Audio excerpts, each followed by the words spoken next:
Com a aula 2, mas está no ar. Podemos começar. Ok. Sejam todos bem-vindos, então, a esse evento que marca o 3º aniversário da Reforma Trabalhista, a Lei 3.467, que agora, dia 10 de novembro, completa 3 anos de sua vigência, e nós, então, tivemos a iniciativa, eu, professor Fabiano Coelho, professora Carolina Tupinambá, professor Luciano Martinez, professor Rafael Lara, de organizarmos esse conclave, esse evento, exatamente para analisar, não é, o legado recente dessas alterações trazidas pela reforma trabalhista, com uma extensa programação, com diversos luminares do nosso direito do trabalho, processo do trabalho, e esperamos que todos gostem daquilo que irá ser apresentado aqui. E nada melhor do que abrirmos aqui com grande estilo, né, ouvindo o ministro Douglas Alencar Rodrigues, que é ministro do Tribunal Superior do Trabalho.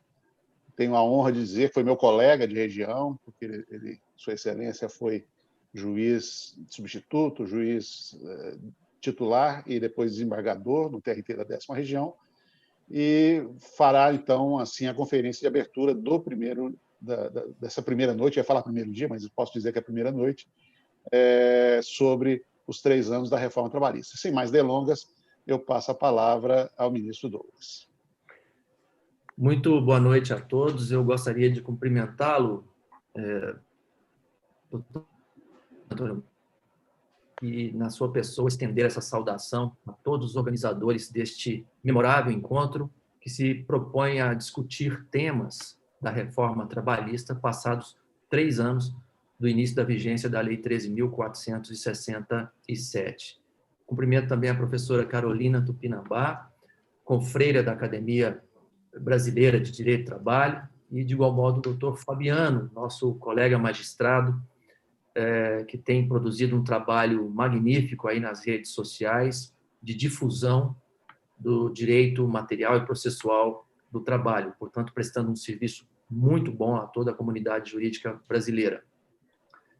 Eu preciso agradecer extremamente esse convite, imensamente esse convite, porque precisamos mesmo debater, refletir sobre temas da reforma trabalhista. Nós todos sabemos que as alterações foram significativas, mais de uma centena de artigos da CLT foram submetidos à revisão, a jurisprudência do Tribunal Superior do Trabalho, de igual modo, sofreu o impacto dessas inovações que transitam sobre os vários âmbitos do direito individual do trabalho, o direito coletivo do trabalho, o direito processual do trabalho. Portanto, a oportunidade deste evento é inegável e precisamos mesmo continuar refletindo, debatendo, discutindo, para que essas inovações sejam assimiladas, para que o significado dessas inovações possa ser bem compreendido. Eu tenho dito que nós, se olharmos para o retrovisor e buscarmos as causas que levaram à reforma trabalhista, certamente encontraremos aquelas análises que pontuavam a obsolescência do direito do trabalho. Uma obsolescência pautada na constatação de que o direito individual foi fruto de uma opção política lá dos anos 30 do século passado, um direito individual analítico, rígido, inflexível, um direito individual que deixava pouca margem para negociação entre os atores da relação de emprego. Um direito coletivo, de igual modo, esvaziado em seu potencial de criação jurídica, aliás, o princípio da criação jurídica que a doutrina remarca em relação ao direito coletivo do trabalho, sempre sofreu as limitações impostas por um outro princípio, o princípio da adequação setorial negociada, que tinha como pano de fundo ou como pilar central de sustentação aquela ideia de que todo o marco normativo capital-trabalho deveria ser objeto de regulação a partir do Estado, a partir do direito positivo. E é por isso que nós estamos aqui hoje, refletindo essas inovações trazidas pela Lei 13.467.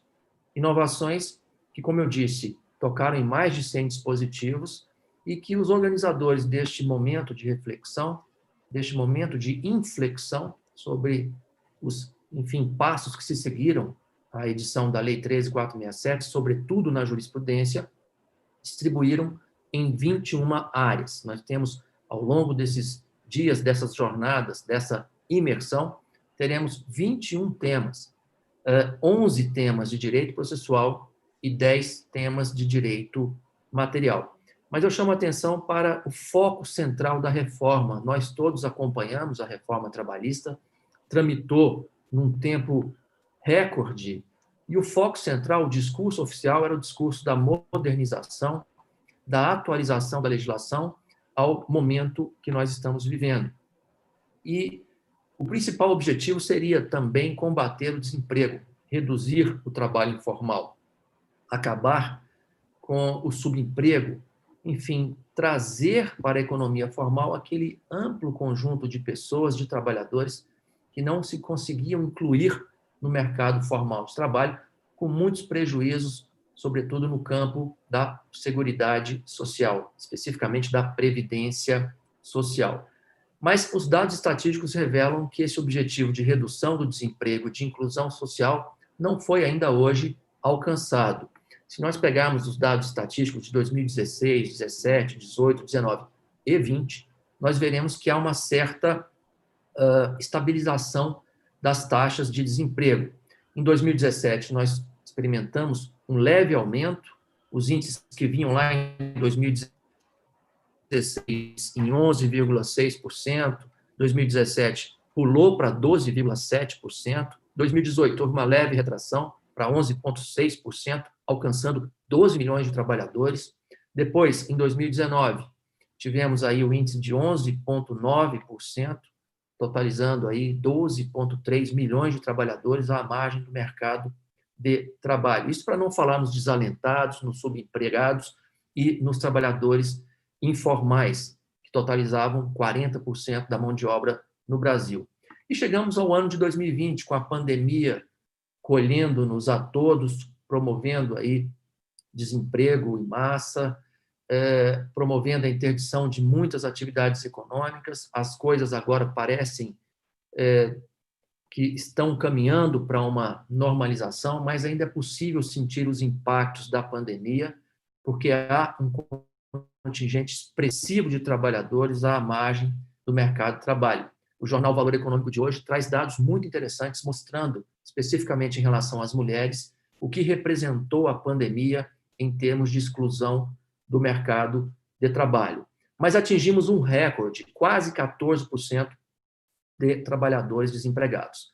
Também sabemos que o governo atuou editando as medidas provisórias, especialmente a MP 936, que criou aquele programa especial de manutenção do emprego e da renda, trouxe a colaboração estatal com o benefício especial de preservação do emprego e renda, e, enfim, uma legislação da crise que foi submetida ao crivo do Supremo Tribunal Federal, Supremo que confirmou, embora em sede cautelar no julgamento das ações diretas, a validade dessas disposições, a constitucionalidade dessas novas regras, regras que romperam com pilares importantes do direito do trabalho, a exemplo da impossibilidade de redução salarial fora da negociação coletiva.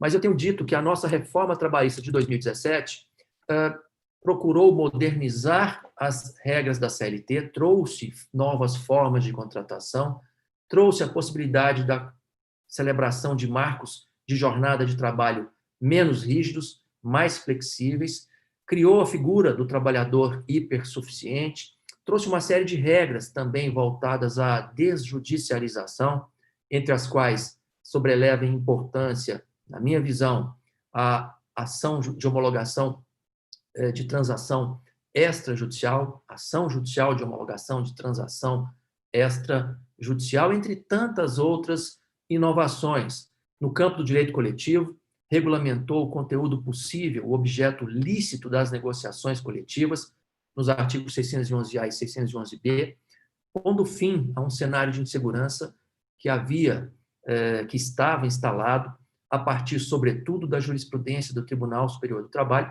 como eu disse há pouco, fundada naquela lógica da adequação setorial negociada.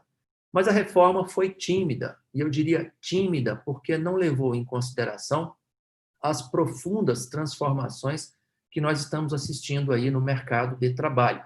Nós nos habituamos a ouvir expressões novas, fala-se em Revolução 4.0, fala-se em tecnologias disruptivas, nós ouvimos também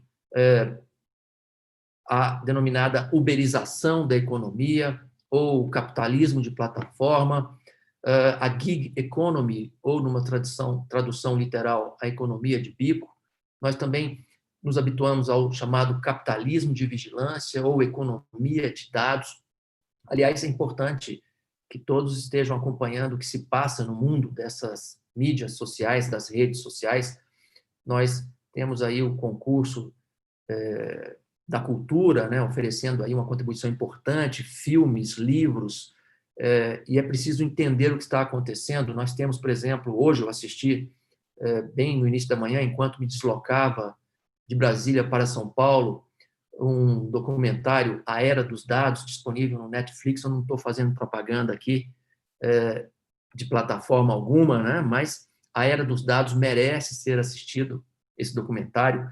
Nós temos um outro muito importante, Social Dilemma, que a tradução me parece equivocada, Dilema das Redes Sociais, também traz um raio-x desse novo contexto, desse novo momento que as sociedades estão vivenciando, uma sociedade interligada em rede.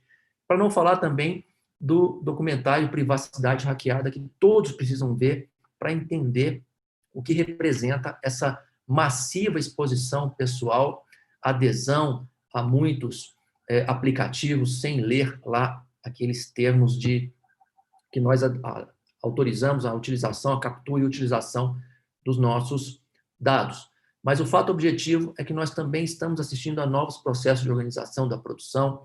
Fala-se em automação acelerada, uso cada vez mais intenso da inteligência artificial, isso para não falar da terceirização e da própria flexibilização de outras formas contratuais. E a reforma trabalhista, nesses 3 anos, então, se choca com esse novo contexto, com essa nova realidade, e é por isso que eu disse que me parece ter sido tímida, no sentido de não trazer uma contribuição para esses novos momentos, para essas novas realidades, para essas novas relações jurídicas que se estabelecem nesse contexto de tecnologia massiva.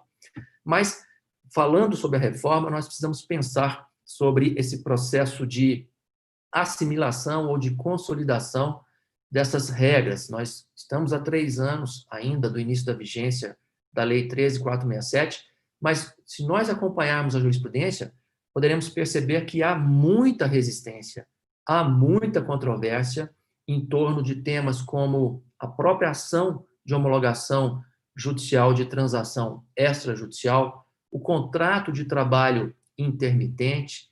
No segundo grau, nos tribunais regionais, nós encontramos julgados contraditórios. No TST, as questões começam a chegar, nós já temos julgados isolados, enfrentando a questão dos contratos intermitentes, a sua real vocação, o real espaço que legitima a utilização dessas novas modalidades de contratação, porque nós não podemos pensar que o contrato de trabalho intermitente foi introduzido para promover uma flexibilização negativa, um retrocesso civilizatório.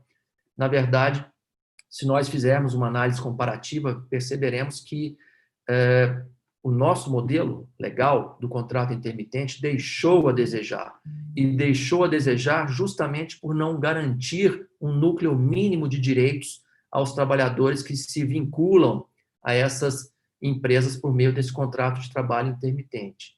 Há, inclusive, pesquisas, estudos, há um trabalho muito bom produzido pelo Dr. Teobaldo, um trabalho, uma dissertação de mestrado, em que mostra a importância de as empresas, cumprindo a sua função social, adotarem contratos intermitentes com regras de sustentabilidade social.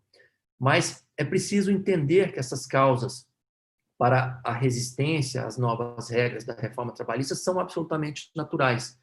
Isso porque o nosso sistema vicejou aí durante várias décadas E para muitos colegas, magistrados, membros do Ministério Público, advogados, professores, acadêmicos, enfim, não haveria salvação fora do Estado. Além disso, nós precisamos pensar, segundo essa lógica, que há uma tradição adversarial entre os atores da relação capital-trabalho. E, obviamente, essa nova realidade que nós estamos vivendo mostra, uma vez mais, a importância daquilo que se proclamou desde 1891 na encíclica Rerum Novarum, a necessidade de que as classes sociais que são complementares possam caminhar de mãos dadas num diálogo social responsável, consequente, para produzir aquilo que todos desejamos, que é a tão almejada justiça social. Eu ainda gostaria de chamar a atenção, antes de pontuar algumas questões mais específicas da reforma trabalhista, que nós vivemos no Brasil um movimento pendular, e neste momento esse pêndulo parece mais comprometido com uma proteção ao ideal da livre iniciativa. Se nós olharmos para a Constituição, lá no artigo 1º, veremos que o valor social do trabalho e da livre iniciativa estão no mesmo patamar, e o valor social do trabalho jamais pode ser lido, interpretado, compreendido como o valor social do trabalho subordinado, seletista apenas. Qualquer trabalho merece a proteção constitucional, inclusive aquele que é desenvolvido pelas pessoas que se dispõem a empreender na economia. É preciso perceber que esse novo momento que nós estamos vivendo, um momento que vem remarcado, por exemplo, pelo advento da Lei 13.874, a Lei da Liberdade Econômica, e esse momento impõe que nós todos estejamos atentos à necessidade da máxima harmonização entre as ordens econômica e social. Nós precisamos compreender os princípios de organização da ordem econômica em linha de harmonia com os mesmos princípios de funcionamento, ou chamados princípios fins dessa mesma ordem econômica, e, de igual modo, prestando reverência à função social da propriedade, à função social da empresa. Até porque, talvez o que eu diga seja um truísmo, uma obviedade manifesta, mas se não há trabalho, não há renda, e se não há renda, nós não temos consumo. Sem consumo, não subsiste a atividade econômica. Sem atividade econômica, não há geração de riquezas. E sem geração de riquezas, não há arrecadação de tributos. Sem tributos, o Estado fica incapacitado de prover as suas obrigações básicas no campo dos direitos fundamentais, na área da saúde, da educação, da segurança, da moradia, da alimentação, enfim, da seguridade social no campo da assistência social, da saúde. E isso, obviamente, não nos interessa. Esse cenário em que um Estado falido por conta da ausência de condições para a máxima expansão da atividade econômica gera um agravamento necessário, lógico, automático da crise social que nós vivemos. Isso, nós sabemos, deságua em aumento de criminalidade, deságua na anarquia, leva à própria ruptura possível do pacto social, quem sabe fazendo com que as classes mais favorecidas passem a viver em guetos, o que não é admissível, sobretudo quando nós temos um texto constitucional que se pretende moderno, um texto constitucional que se pretende estruturado a partir de uma noção de dignidade humana, de valor social do trabalho, de inclusão social, de combate às desigualdades regionais e econômicas, enfim, um projeto civilizatório que precisa ser realizado por todas as potências públicas e privadas. E é por isso que nós precisamos entender esse momento que nós vivemos de assimilação das novas regras trazidas pela Lei 13.467. Nós, magistrados, temos o poder de decidir, o poder de afirmar a inconstitucionalidade de muitas dessas regras. E, evidentemente, todos conhecemos os princípios informativos dessa atividade de controle da constitucionalidade das leis e dos atos normativos. O primeiro princípio é o da supremacia da Constituição. Desse primeiro princípio decorre um segundo, da presunção de constitucionalidade das leis e dos atos normativos que são praticados pelo poder público. Na sequência, temos também a possibilidade de interpretar conforme a Constituição... Tem gente reclamando que não está acessando. Qual que é o problema? Olha só, amor, esse blog aqui... Fabiano, está me ouvindo? Fabiano, está com o seu som. Fabiano, seu microfone está ligado. Fabiano? Estão me ouvindo? Eu estou te ouvindo. Ele que não percebeu que deixou o microfone dele ligado. Talvez seja porque o meu tempo já se aproxima do fim. Não foi isso, não. Ele acho que foi acidental mesmo. Deixa eu tentar emudecê-lo aqui. Tá bem. Doutor Fabiano, seu áudio estava ligado. Mas, meus caros, eu estava apenas tecendo algumas digressões um pouco soltas, quem sabe algo desordenadas, para tentar contextualizar um pouco dos desafios que nós vivemos a partir da Lei 13.467, desafios ainda colocados para o Judiciário Trabalhista, entre os quais a própria consolidação da reforma trabalhista na sua jurisprudência sumulada, ou ainda inscrita em orientações jurisprudenciais. Penso que todos sabem que o TST se reuniu, o pleno do tribunal, na última sexta-feira, em pauta duas arguições de inconstitucionalidade. A primeira, vinculada ao parágrafo 5º do artigo 896-A da CLT, o dispositivo que tratava da irrecorribilidade imediata das interlocutórias em agravos de instrumento, nas quais afirmada a ausência de transcendência. O TST, por uma maioria confortável, assentou a inconstitucionalidade dessa disposição legal, essencialmente por violar o princípio da colegialidade, o princípio do devido processo legal, do contraditório e da ampla defesa. E a segunda arguição de inconstitucionalidade, focada no artigo 702, inciso 1º, a linha F da CLT, com a redação dada pela Lei 13.467, uma regra que impôs uma camisa de força aos tribunais do trabalho, especialmente o TST, no sentido de constranger, praticamente inviabilizar, a edição de sua principal função, que é a edição de vetores jurisprudenciais, a chamada regra dos 2/3. 2/3 dos magistrados do tribunal poderiam votar no pleno pela edição, alteração, cancelamento de vetores jurisprudenciais, desde que 2/3 das turmas tivessem produzido decisões semelhantes em 10 sessões diferentes. Uma norma que interfere na economia interna do TST, uma norma que malfere o princípio da autonomia, do autogoverno do Poder Judiciário, uma norma discriminatória, porque confere aos tribunais do trabalho um tratamento diverso daquele que, historicamente, legalmente, foi e continua sendo conferido aos demais órgãos do Poder Judiciário. Portanto, há uma expectativa de que o TST enfrente essa arguição no menor espaço de tempo possível, o que não ocorreu, uma vez mais, pela consideração da existência de duas ações de controle concentrado no Supremo Tribunal Federal, uma declaratória de constitucionalidade e uma direta de inconstitucionalidade. O TST entendeu que nós deveríamos prestigiar a jurisdição constitucional concentrada em detrimento da nossa competência constitucional difusa, o que, a meu sentir, não foi o caminho mais adequado. E a lógica que os colegas, enfim, adotaram foi a da necessidade de preservação de uma unidade interpretativa no campo do controle de constitucionalidade da regra inscrita no artigo 702, inciso 1º, a linha F da CLT. Mas já estou aqui caminhando para o final, sei que esses momentos de reflexão exigem intervenções mais breves, até para não cansar os nossos ouvintes. Aliás, acho que não os saudei, cumprimento também a todos que nos acompanham nessa jornada.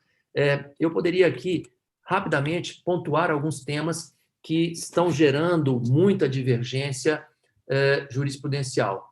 O primeiro deles, que nós poderíamos mencionar, diz respeito aos honorários advocatícios, honorários periciais, quando o trabalhador, beneficiário da gratuidade da justiça, do favor legal e constitucional da assistência judiciária, é declarado sucumbente. Nós todos sabemos que há no Supremo Tribunal Federal uma ação direta de inconstitucionalidade, a 5766, relator o ministro Barroso, cujo julgamento já foi iniciado, inclusive com o voto favorável à constitucionalidade das regras inscritas nos artigos 790, parágrafo 4º, 790b e 791a, parágrafo 4º, todos da CLT. Regras todas da CLT. O ministro Fachin ofereceu uma alentada divergência e o ministro Luiz Fux pediu vista regimental. Paralelamente, temos no TST também em tramitação uma arguição de inconstitucionalidade suscitada pela sexta turma, ministro Augusto César Leite de Carvalho, mais um tema que está gerando jurisprudência divergente no âmbito do Tribunal Superior do Trabalho. Uma rápida pesquisa no site do tribunal confirma essa minha observação. Mas temos também outros temas que serão tratados ao longo dessa jornada, dessa imersão na reforma trabalhista, a exemplo daquele que toca na necessidade de liquidação dos pedidos formulados em petições iniciais trabalhistas. Nós temos também no TST e Brasil afora uma série de decisões antagônicas, gerando intranquilidade e insegurança jurídica. O caso da homologação de transação extrajudicial é talvez um dos mais emblemáticos, porque muitos colegas magistrados respeitáveis não admitem a inserção de cláusula de quitação genérica ampla, ainda que haja possibilidade de designação de audiência, de oitiva do trabalhador e de esclarecimento presencial ou telepresencial dos reais contornos, dos efeitos da extensão daquela quitação. No âmbito dos regionais, nós encontramos vários precedentes em sentido contrário àquilo que foi positivado na CLT. Nós temos também temas outros, a exemplo daquele que envolve a negociação coletiva e as horas in itinere, a jurisprudência da seção de dissídios coletivos, por exemplo, com base na previsão do artigo 114, parágrafo 2º da CLT, da Constituição, considera que as negociações coletivas que traziam a previsão das horas in itinere podem ser preservadas no julgamento dos dissídios coletivos, justamente por se tratar de condições pré-existentes. Isso aqui remarca a importância daquele movimento denominado, salvo engano, né, Antônio Berto? Positivismo militante. Reproduzia-se em normas coletivas disposições legais como forma de estabelecer um enforcement, um reforço ao cumprimento daquelas disposições legais, inclusive pela possibilidade de cobrança de eventuais multas normativas em caso de descumprimento dessas disposições. Nós temos vários temas que foram suscitados a partir da pandemia, do coronavírus, do Covid-19, temas que certamente vão continuar ensejando aí muitos debates, muitos questionamentos. Mas, para encerrar minha fala, me disseram que seriam 20 minutos, eu já passei dos 20, eu sei, estou ciente, já estou extrapolando, daqui a pouco a minha palavra vai ser cassada. Eu quero apenas registrar a minha expectativa de que nós consigamos, especialmente no TST, virar a página, independentemente das opções que prevaleçam, opções interpretativas, mas virar a página em torno do real significado dessas regras, muitas regras. Porque a sociedade exige e merece, de todos nós, magistrados, segurança jurídica, proteção de sua confiança nos atos que são praticados em conformidade com as regras legais produzidas pelo Congresso Nacional e não afirmadas inconstitucionais pelo Supremo Tribunal Federal. Por ora, nós estamos ainda engessados, como lembrava o Antônio Berto, com o artigo 702, inciso 1º, a linha F, o TST não tem conseguido avançar, especialmente no campo do direito material, com base nas novas regras, salvo no caso de julgamentos que são ainda isolados em torno dessas novas regras trazidas pela Lei 13.467. Meus caros, eu espero não tê-los cansado muito, peço escusas pelo extrapolar do tempo, e fica aqui os meus cumprimentos a todos e os votos de que tenham um excelente aproveitamento de mais essa excepcional jornada capitaneada pelos queridos colegas organizadores do evento. Muito obrigado pela atenção. Nós agradecemos, ministro Douglas, muito obrigado, é sempre um prazer ouvi-lo, dando esse panorama que introduz essa nossa jornada, e eu, sem mais, agradeço a sua presença, a sua participação, e sem mais delongas, eu passo a palavra para a minha colega de apresentação, a professora Carolina Tupinambá, para apresentar o nosso próximo palestrante. Aliás, a nossa próxima palestrante. Obrigada, professor Antônio Humberto. Boa noite a todos. Prazer também estar aqui, uma alegria. A professora Vólia até me mandou uma mensagem agora que ela não está conseguindo o acesso visual. Se puder liberar a câmera dela, professor Antônio Humberto.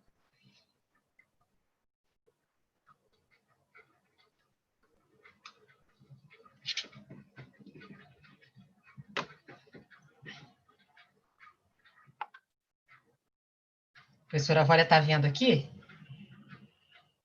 E agora parece que conseguiu. Ó.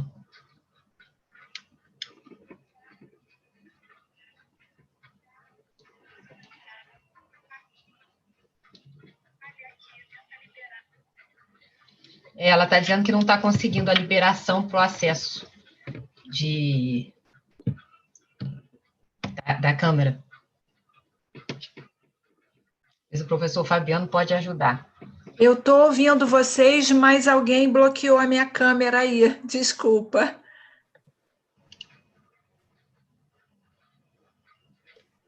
Bom, eu não... Para a gente aparece pedir para começar um vídeo. Deixa eu clicar para ver se melhora.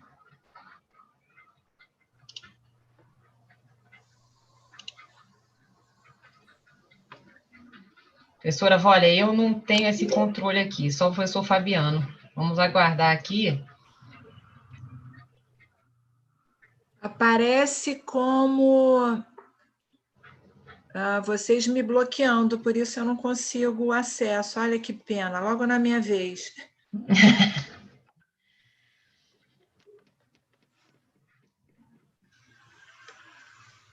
Fabiana, eu passei para você o host para ver se você consegue, porque aqui para mim não está aparecendo a opção.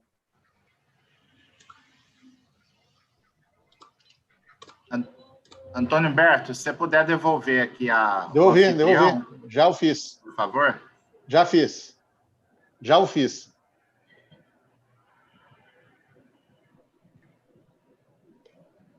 Já fiz, Fabiano.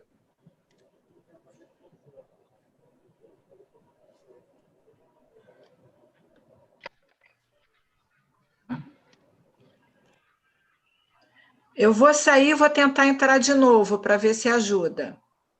Ok. Você não, olha. É melhor, o Felipe já está aí. Manda o Felipe entrar.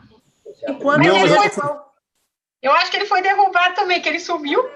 Ele mandou aqui no grupo que eu derrubei todo mundo. 951 pessoas. Eita, ferro. Pega aí.